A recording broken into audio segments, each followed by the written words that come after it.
I think really for me the challenge of history is to have people not only understand and use what they know and the place they come from. You really need to meet students where they come from. And then the challenge is to help them see things from a different point of view. When students take a class of mine, I want them to come away with a certain set of skills. I want them to be able to go to the library and find things out. I want them to be able to frame a question. I want them to be able to look at a picture or read a document and think about it in context. I think they can almost never have too much context. And I think the more rich materials from the past they encounter, the more they see that 5 people could have experienced the same event and come away with completely different conclusions, completely different experiences, then the more they're able to think like a historian and think in a complex way. There are 2 images in chapter 18 of American missionaries in Japan and China. One of the pictures suggests that Christian missionaries really often abetted the work of Western imperialism.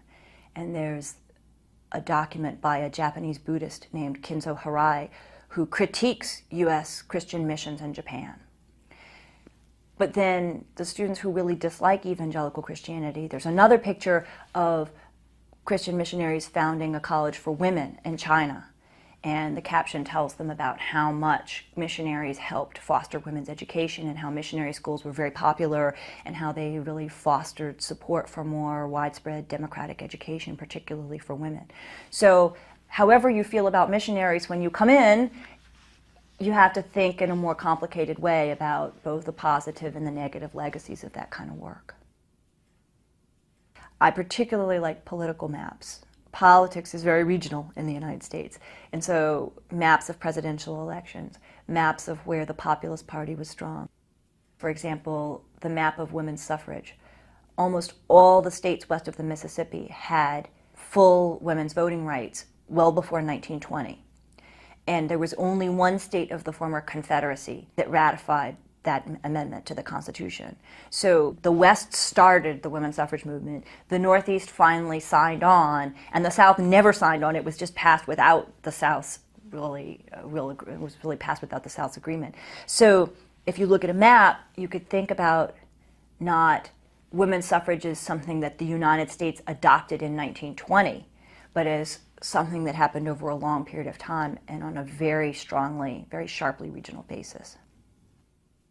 I've really enjoyed working with the other authors. It's been a very, very creative process. James and I worked together on a new Part 4, which focuses on 3 wars of national expansion and consolidation. The Civil War, of course, still remains critically important, but we've placed the Civil War in the context of 2 other wars of national consolidation. The first of those is the War of Conquest against Native peoples, and the second is the Mexican War. And so we've really taken those 3 wars together and said, look, in 1844, the United States was this sort of modest assemblage of eastern states, and some of those states claimed the right to secede. They hadn't really completely agreed to be part of the nation.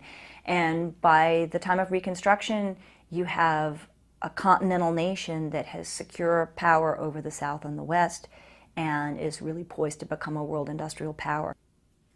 Part 5, which is really the part of the book maybe I'm most excited about, is I think the first textbook on the U.S. market to think about the late 19th century as part of a long progressive era.